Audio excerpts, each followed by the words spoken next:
Genesis chapter 37. Joseph's dreams. Now Jacob lived in the land where his father had resided, the land of Canaan. This is the account of Jacob. When Joseph was 17 years old, he was tending the flock with his brothers, the sons of his father's wives Bilhah and Zilpah, and he brought their father a bad report about them. Now Israel loved Joseph more than his other sons, because Joseph had been born to him in his old age, so he made him a robe of many colors. When Joseph's brothers saw that their father loved him more than any of them, they hated him and could not speak a kind word to him. Then Joseph had a dream, and when he told it to his brothers, they hated him even more. He said to them, "Listen to this dream I had.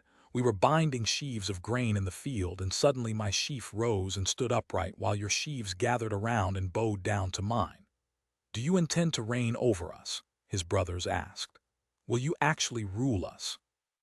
So they hated him even more because of his dream and his statements. Then Joseph had another dream and told it to his brothers.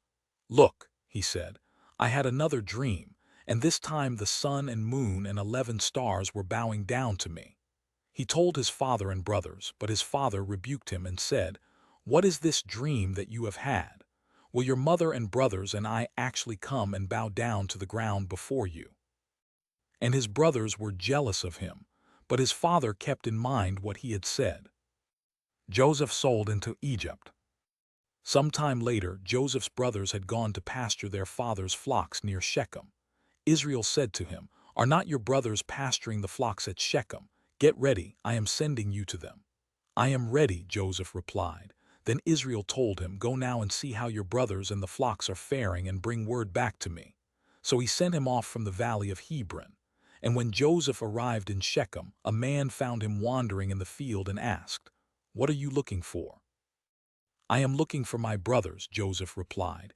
"Can you please tell me where they are pasturing their flocks?" "They have moved on from here," the man answered. "I heard them say, 'Let us go to Dothan.'" So Joseph set out after his brothers and found them at Dothan. Now Joseph's brothers saw him in the distance, and before he arrived they plotted to kill him. "Here comes that dreamer," they said to one another. "Come now, let us kill him and throw him into one of the pits. We can say that a vicious animal has devoured him. Then we shall see what becomes of his dreams."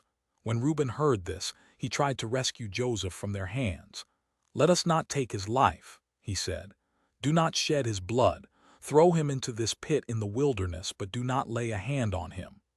Reuben said this so that he could rescue Joseph from their hands and return him to his father. So when Joseph came to his brothers, they stripped him of his robe, the robe of many colors he was wearing, and they took him and threw him into the pit. Now the pit was empty, with no water in it. And as they sat down to eat a meal, they looked up and saw a caravan of Ishmaelites coming from Gilead. Their camels were carrying spices, balm, and myrrh on their way down to Egypt. Then Judah said to his brothers, "What profit will we gain if we kill our brother and cover up his blood? Come, let us sell him to the Ishmaelites and not lay a hand on him, for he is our brother, our own flesh." And they agreed. So when the Midianite traders passed by, his brothers pulled Joseph out of the pit and sold him for 20 shekels of silver to the Ishmaelites, who took him to Egypt. When Reuben returned to the pit and saw that Joseph was not there, he tore his clothes, returned to his brothers, and said, "The boy is gone. What am I going to do?" Jacob mourns Joseph. Then they took Joseph's robe, slaughtered a young goat, and dipped the robe in its blood. They sent the robe of many colors to their father and said, "We found this. Examine it to see whether it is your son's robe or not." His father recognized it and said, "It is my son's robe. A vicious animal has devoured him. Joseph has surely been torn to pieces." Then Jacob tore his clothes, put sackcloth around his waist, and mourned for his son many days. All his sons and daughters tried to comfort him, but he refused to be comforted. "No," he said, "I will go down to Sheol mourning for my son." So his father wept for him. Meanwhile, the Midianites sold Joseph in Egypt to Potiphar, an officer of Pharaoh and captain of the guard.